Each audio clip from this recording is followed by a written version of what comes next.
Calculus Unit 6, Lesson 2, Separation of Variables for Differential Equations. So in this lesson we want to solve differential equations that are a little bit more complicated than the ones we solved in Lesson 1. So a separable one is when we have a function that's just an x and then a function of y times the derivative equal to 0. Or we have a function of x times its differential and a function of y times its differential. And the reason this is separable is we can take this m of the x on the other side and then multiply by dx, and we'll get all the parts with y separate from all the parts of x. So that's all we're going to do then. We're going to put everything with x on one side and everything with y on the other side. And once we've separated them onto both sides, we're going to integrate, and we're going to add the constant of integration to one side, typically the side with the x's. So if I want to solve this differential equation, first I'm going to write y prime as dy dx, and then I want to take the y to the side with dy and dx to the side with x, so that will give me this. Then again, I'm going to integrate both sides. This part just gives me the log, because this y has a power of -1. This is x to the 1/2, so that would have been x to the 3/2, and you need the 2/3. And then you have to add a constant of integration, again, typically to the x side. Then to get rid of the log, because you just want y equals, you take e to that power. Of course, we would then have e to the log of the absolute value of y is equal to e to the whole thing. And then because we know we're adding this, but when we add exponents, when we have e to the same base, then we would add those. So we can split that up with e to the c1 is e to the 2/3 x to the 3/2. And then we could simply call this a different constant, because we don't really need what form it's in. We just need it as a constant. So this is just some other constant.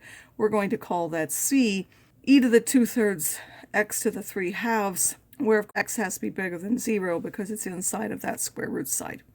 And we'll note that here, e to the log of the absolute value of y, how did I know that was going to be y? Because e to a value is always positive, so y bigger than 0 is guaranteed, and therefore I don't really need the absolute value when I simplify that. So now the second example says show that if y is a differentiable function of t such that y is bigger than 0 and y prime is equal to k times y for some constant, then y has to be c e to the kt, which is an exponential growth and decay model, meaning the derivative is a constant function of y. So dy dt equals ky. Again, we want to split t separate from y, so we're going to take the y to the other side, and then we'll put the t on this side. Now we could put the k there, but here the k is with the t, so we'll leave the k here.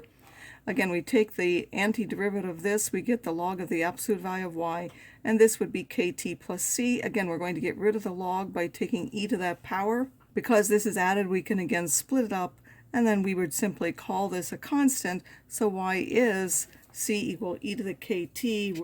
What if we want to find a general solution of something like this? Again, here we have we know we can do it because we have a function of x plus a function of y times the derivative, so that means it's separable.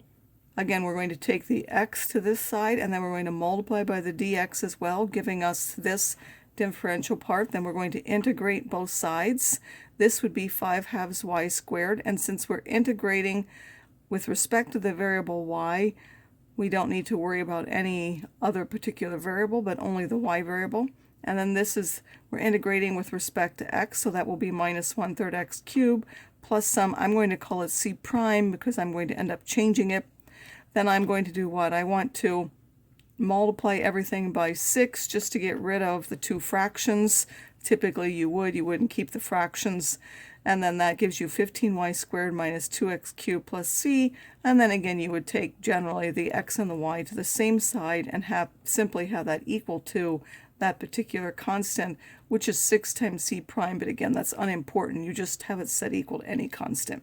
Now this function is less visible that this is a separable differential equation because it's not written as a function of x, but so you have to try and see if you can rewrite that to get x and y on opposite sides. So if you notice, you divide here by 1 plus x squared, that would go over here, and then divide by 1 plus y squared, that would take it there. So you can get all the x's and y's on one side, and then you would also multiply by dx to give us this equation, integrating with respect to both sides. Of course, this is almost the derivative of that. It's half of the derivative of this bottom part. and therefore this is a power function. This is a power of -1, so that will give us the log. Again, that should be the log of the absolute value, but 1 plus y squared is obviously positive, so you don't need the absolute value. The same is true on this side, and then there has to be some constant that you would add. Then you wouldn't want to keep the halves, so if you multiply everything by 2, it would be twice this one, but it would just gives us another constant. Then we don't want to keep the log, so we would raise e to each power. This would give us 1 plus y squared. This would give us some constant times 1 plus x squared. And then we want to satisfy y of 0 equal to the square root of 3. So if you put in x equals 0 and y is equal to the square root of 3, you'll find that c is equal to 4. So that will give you this equation. And now because we have a c in there, we can actually rewrite it and put a constant separate instead of multiplied out front because we have a particular solution for that.